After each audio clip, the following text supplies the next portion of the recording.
I never planned to check my sister's phone. That moment wasn't born from jealousy or control, but from a quiet, nagging feeling that had been following me for weeks, whispering that something in my life was wrong.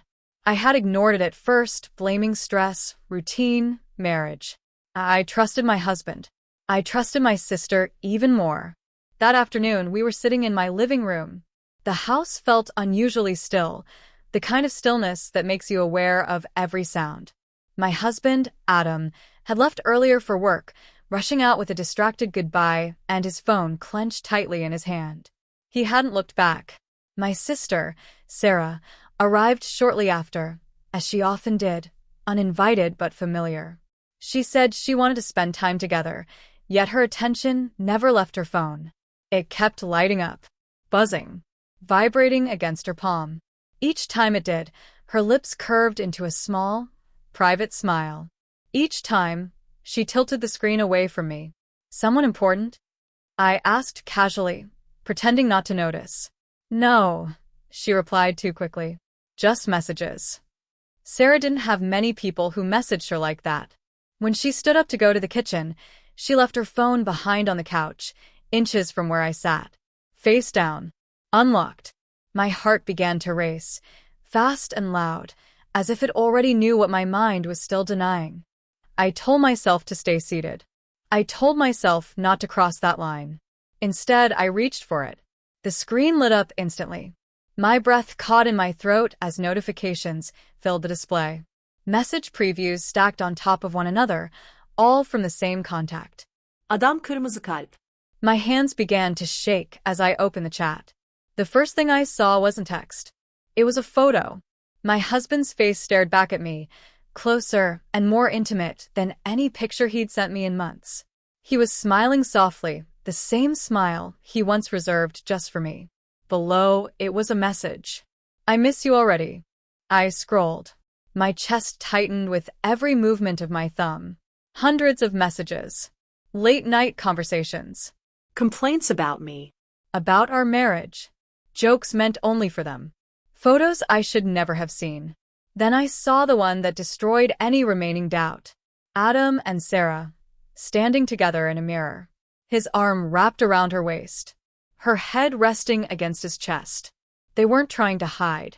They looked comfortable. Familiar. Like this had been their normal for a long time. The timestamp read yesterday. I felt cold from the inside out. "You shouldn't be looking at that." I turned slowly. Sarah stood behind me, her face pale, her eyes sharp with fear. She wasn't crying. She wasn't apologizing. "How long?" I asked. She hesitated. And in that hesitation, my entire world collapsed. Sarah didn't rush to explain herself. She didn't cry or beg the way I once imagined someone would if they were caught destroying another person's life. Instead, she sighed, slow and controlled, as if the truth was an inconvenience rather than a crime. "You're overreacting," she said quietly, reaching for her phone. I pulled it away from her. "Overreacting." My voice trembled despite my effort to keep it steady. "You're having an affair with my husband." She crossed her arms, her posture defensive, but her expression strangely calm. "It's not like we planned this. It just happened." That sentence made something snap inside me. "Affairs don't just happen," I said. "They're choices. Every message, every photo, every lie." She looked away, pacing the room. "You and Adam haven't been happy for a long time. You're always busy, always tired." He felt invisible. I stared at her, disbelief turning into anger. "So you decided to fix that for him?" She stopped pacing and met my eyes. "He came to me first." The words felt heavier than any insult she could have thrown. My husband had gone to my sister with his loneliness, his frustrations, his desire. And she had welcomed it. "Do you hear yourself?" I asked. "You're blaming me for what you did." "I'm just telling you the truth," she said. "You've changed. You're not the same woman he married." "And you are?" I asked bitterly. Her silence answered that question better than words. I told her to leave. She hesitated for a moment, then grabbed her bag and walked out without a single apology. The door closed behind her with a soft click that echoed through the house like a final decision. I stood there for a long time before I realized I was shaking. That night, I called Adam. Once. Twice. 5 times. He didn't answer. My mind filled the silence with images I didn't want, scenes I couldn't unsee. Finally, I sent one message. I know about you and my sister. The reply came seconds later. We need to talk. He came home late, moving carefully, like a man entering a courtroom. He didn't deny it. He didn't even look surprised. He sat across from me and rubbed his face, exhausted. It wasn't supposed to hurt you, he said. I laughed, a hollow sound. Who was it supposed to hurt, Adam? He tried to explain.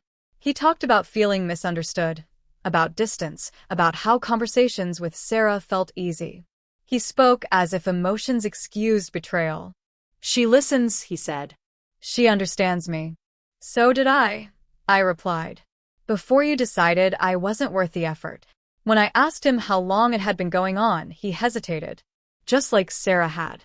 That pause told me everything. Were you ever going to tell me? I asked. He looked down. The silence stretched between us, heavy and cruel. In that moment, I realized the worst part wasn't the affair. It was knowing that the two people I trusted most had chosen each other, again and again, while I lived in a lie they created together. I thought the worst part was already over. I was wrong. Betrayal doesn't stop at discovery, it spreads. It looks for witnesses. It demands sides. Sarah told our family before I could. By the time I gathered the courage to call my parents, the story had already been reshaped into something I barely recognized. I could hear it in my mother's voice, cautious and strained, as if she were speaking to someone unstable rather than her devastated daughter. She says things were already bad between you and Adam, my mother said carefully, that he felt pushed away. I gripped the phone so tightly my fingers hurt. So that makes sleeping with my husband acceptable? No, of course not, she replied quickly. But relationships are complicated. Betrayal isn't. My father didn't say much on that call. His silence felt heavier than anger. He always avoided conflict, especially when it involved Sarah. She had always been the fragile one, the one who needed understanding, the one whose mistakes were softened and explained away. I had always been expected to be strong, to endure. Within days, the truth became gossip. Relatives called, not to comfort me, but to ask questions disguised as concern. Friends grew distant, unsure how to act around someone whose life had exploded so publicly. I could feel judgment in their pauses, curiosity in their silence. Sarah cried in front of everyone else. At a family dinner I refused to attend, she told them she never meant for it to happen. She said Adam and I were already drifting apart. She said I was cold, distant, obsessed with work. She said she had only been trying to help. Some of them believed her. Others didn't challenge her. That hurt almost as much as the affair itself. Then Adam and Sarah stopped hiding. They started appearing together at places they knew I might hear about. A cafe near my office. The grocery store my aunt frequented. It was as if they wanted the story to feel real, permanent, unavoidable. And somehow, I became the problem. I was told I was angry, that I should forgive, that holding on to resentment would only hurt me. No one asked how it felt to be betrayed by both a husband and a sister. No one asked how I slept at night, or if I ate, or how I managed to get through the day without falling apart. I was expected to be graceful in my pain. I wasn't. At night, I replayed memories, searching for the moment I lost them. Family holidays. Late-night conversations. Laughter that now felt fake. I wondered how long they had been looking at each other while I sat right there, trusting, oblivious. The realization that hurt the most wasn't that they chose each other. It was that they chose each other knowing exactly what it would do to me. I stopped attending family gatherings. I stopped explaining myself.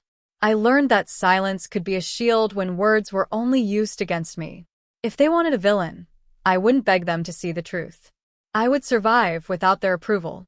Because somewhere beneath the grief and humiliation, something stronger was forming, an understanding that I could lose my marriage, my sister, even my place in my family, and still not be the one who was wrong. The decision to file for divorce didn't come in a dramatic burst of anger. It came quietly, after weeks of sleepless nights and unanswered questions, after realizing that love without trust is nothing more than habit. One morning, I woke up and understood that staying would destroy me more completely than leaving ever could.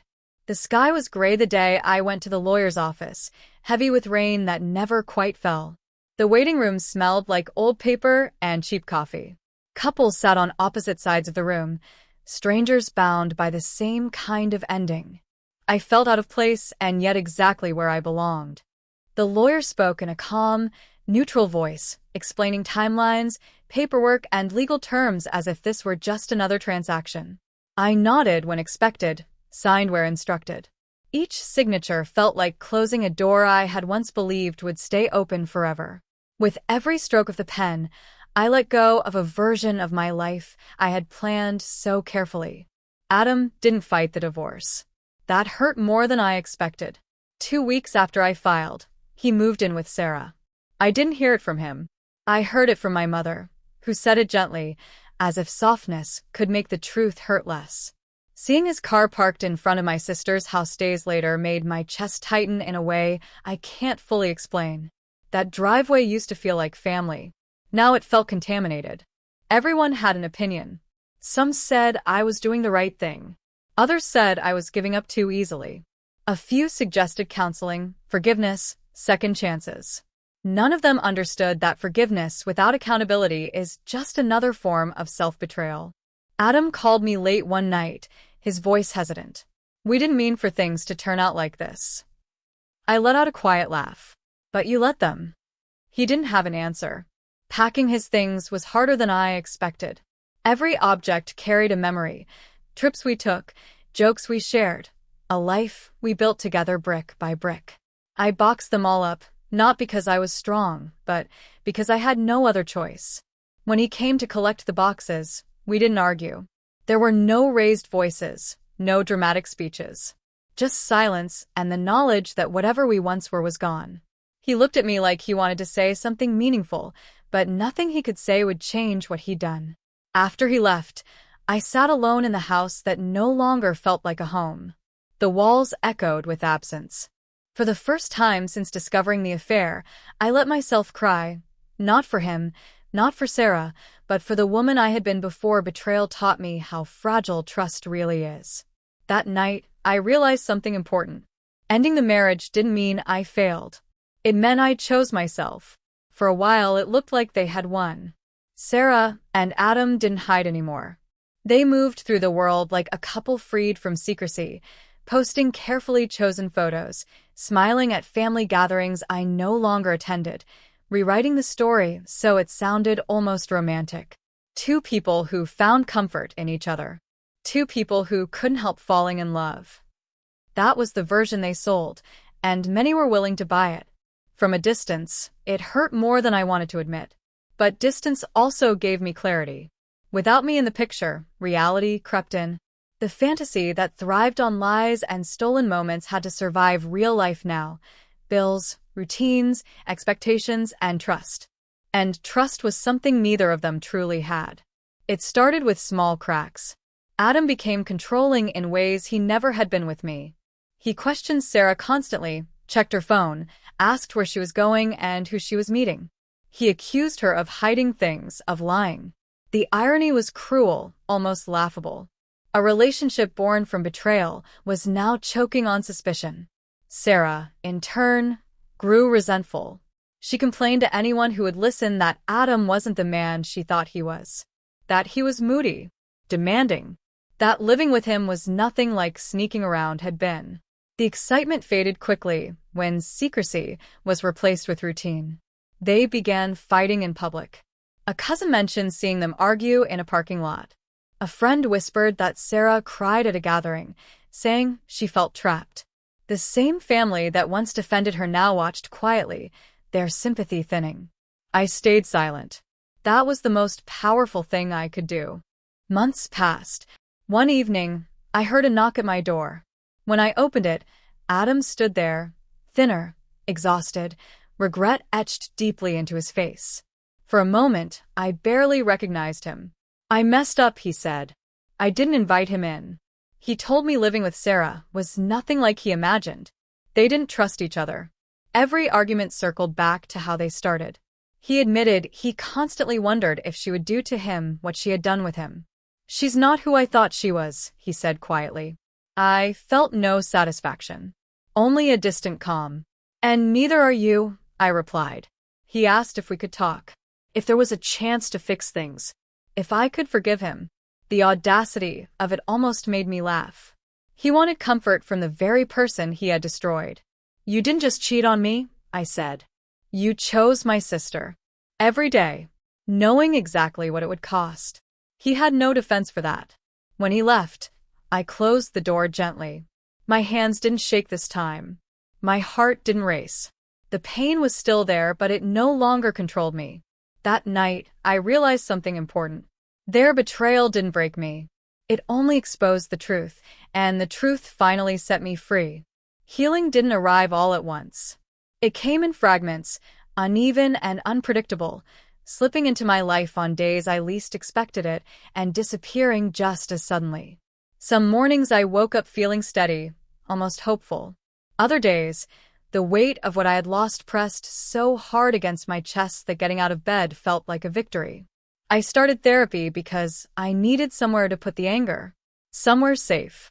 The therapist listened while I unraveled the story piece by piece. The phone, the photos, the lies, the way my own family had looked at me like I was the problem. She told me something I didn't believe at first. Betrayal rewires your sense of reality. It makes you doubt your instincts, your memories, even your worth. I had doubted myself for too long. I changed my routines.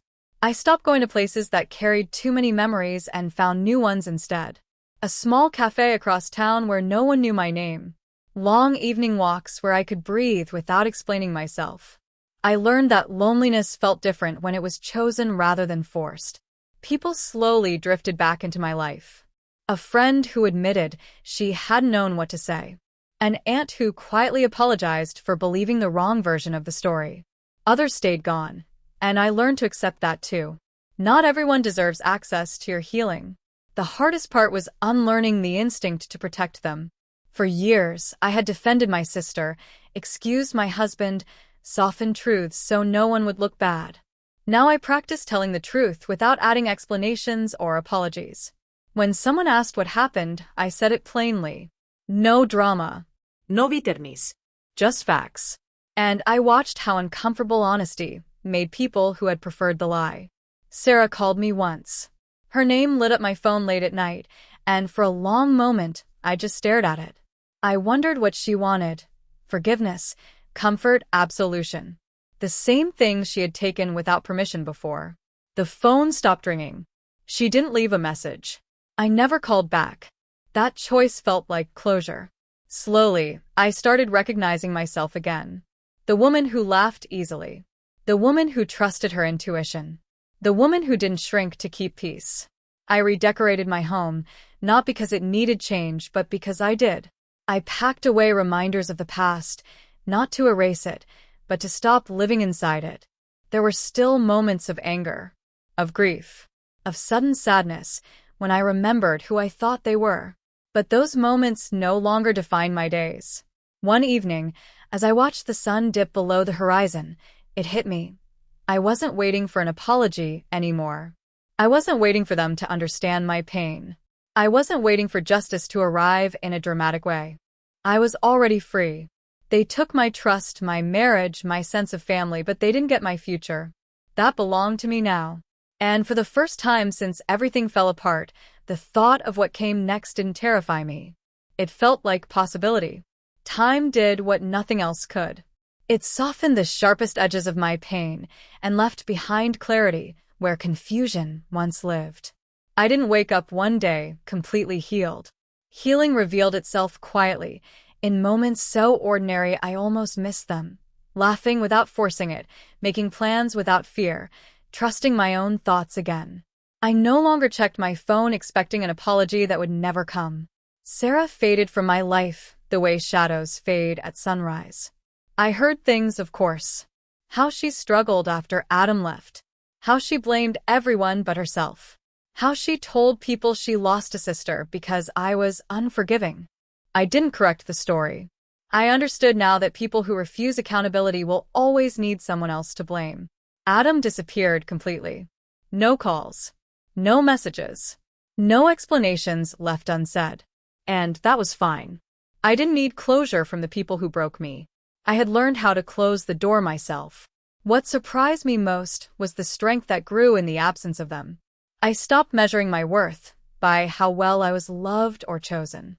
I started valuing peace over approval, truth over comfort. I built a life that didn't require me to shrink or stay silent to keep others happy. Family relationships changed. Some healed slowly. Others never did. I learned that blood does not guarantee loyalty, and distance does not mean cruelty. Sometimes walking away is the most respectful thing you can do for yourself. I became careful with trust, but not closed. I learned the difference.